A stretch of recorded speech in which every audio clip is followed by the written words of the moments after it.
Hello everybody, I'm JackieKCooper and my entertainment rundown for today is a review of the film Ode to Passion. Now I want you to pay attention to this review because this is a movie that came out of nowhere and it's a musical and everything in between the dialogue is mostly in rhyme. So, you've got to know that going in. It's a love story. It's about, a guy named Michael who meets a girl named Sarah and about how their love, grows and has its problems and etc. And it just fascinated me. I'd never seen any of these actors before. Michael is played by Giuseppe Bausilio, and Sarah is played by Julia Nightingale. And they have great singing voices. They're good little actors.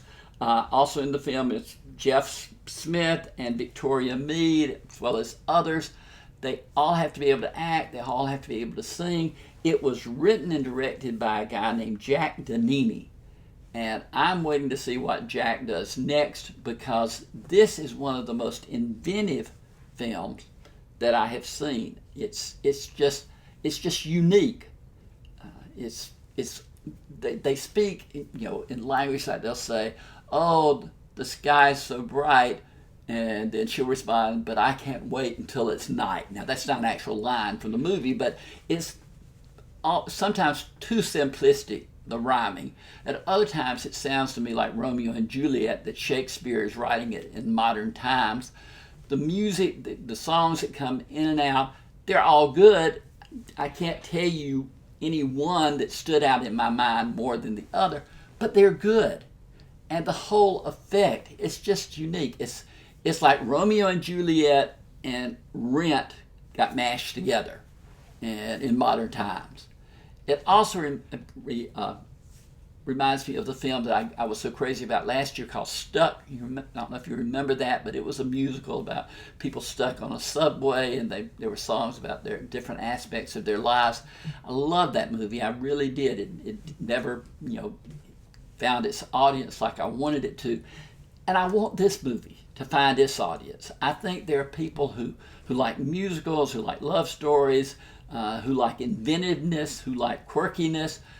All those people need to search out Ode to Passion because it will deliver on all of those fronts. At least it did for me. It's not rated, but it would probably fall into the R rating because there is a good bit of profanity in it. But it's just enjoyable. It's just exceptionally enjoyable to me. I scored it 6 out of 10. That's not, and it was 6 pushing right up on 7. But it does get a little cheesy in the rhyming at times. There's sometimes when the acting is not quite as strong as I wanted it to be, but it flows. The story just goes exactly, and you're swept up in it and moved from beginning to end. And I would love to have the soundtrack because the music, like I said, no one song stands out to me, but I enjoyed them while I was hearing these actors sing them. I'm going to be looking forward to seeing Giuseppe Bausilio and Julia Nightingale in whatever they do next. I'm going to try to keep up with their progress.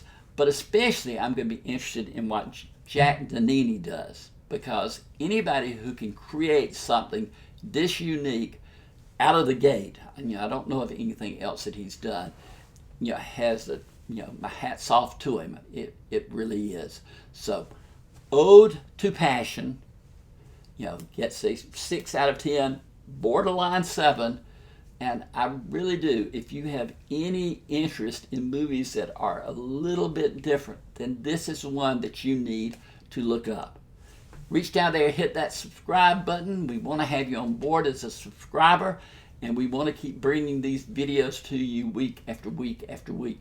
So, for today, this has been JackieKCooper's Entertainment Rundown with a review of, don't miss it, Ode to Passion.